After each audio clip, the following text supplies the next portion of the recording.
and welcome to another geopolitics and international relations vlog. And in today's vlog, I am going to discuss about the Brics concluding ceremony that has been took place in Johannesburg in South Africa. So the Brics comes up with some very extraordinary initiatives that have been not taken place by any other parallel platform around the world.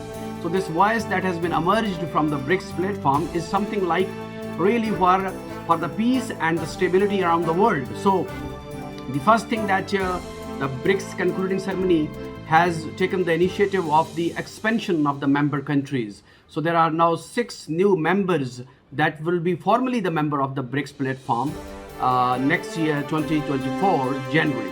So these 6 new members will uplift and boost the economic and the other cooperation among the member countries. So this the voice for this global south has been strongly emerged after this Brics expansion platform, and the Johannesburg Declaration is itself a voice for the peace, and it is something like the initiative that we did not see on the other platform, the other Western hegemonic groups that have their own strong vested interest deeply rooted into these organizations that they have. So Brics actually is going to negate and is giving something new into the Eastern or Eurasian world order that has been emerging very fast under the current multipolar context around the world.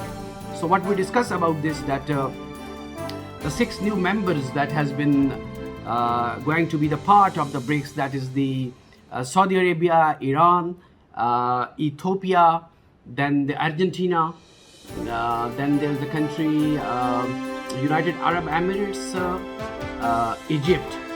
So these countries has been taken on board formally on the Brics platform, and the participation and the inclusion of in these countries, I think that will come something very high level and the fruitful results around the world, because these are the economies that have the variety, and we can say that there is some sort of the the different polarization of the countries into this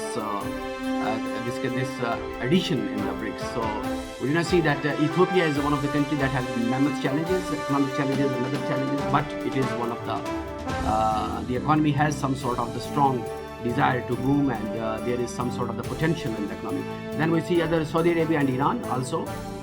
We saw that Iran has been sanctioned by the United States and the West for the long time.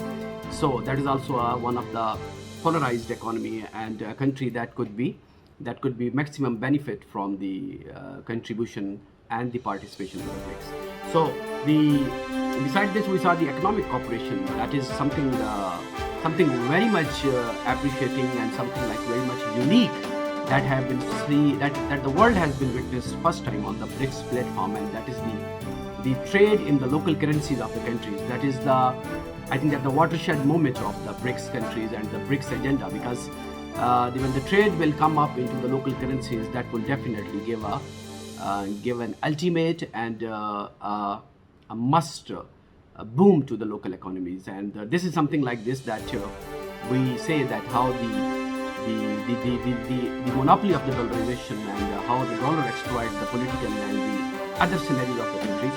So this could another be something like the stop to the dollar exploitation to the countries, that how the US intervene and going to be regime change and some other kind of the agendas that they are having. Another important reforms about the United Nations reforms, that the Brics declaration declares that there is a strong need of the United Nations Security Council reforms, because we saw that a lot of conflicts around the world, but we say a very less implementation of the United States charters and the United States resolutions, regulations, and the other things to bound the countries to implement. So the voice from this Brics platforms is also one of the I think that one of the major contribution, and it's one of the most positive thing that we can say. Another important point for the calls for the reforms and commitment for the dialogue, because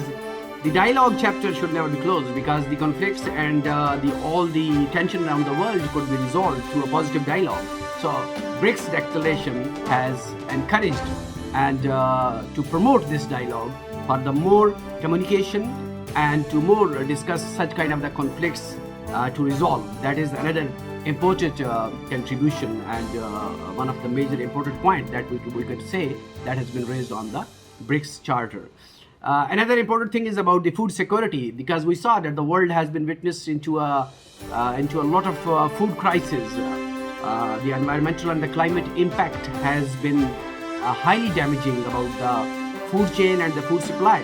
So BRICS has raised this issue also, that there should be a intact food supply and the food security, because the world can face some sort of the increasing food problems in the near future. But even existing, there are many countries, the African nations, that has been facing like the acute food shortage. So this is also one of the most encouraging step that has been discussed and that has been mentioned in the BRICS declaration. So thank you very much for watching this geopolitics and international relation vlog. You can follow me on my Twitter and on my other social media apps, and you can also visit my website www.malikayubsambul.com. Thank you very much.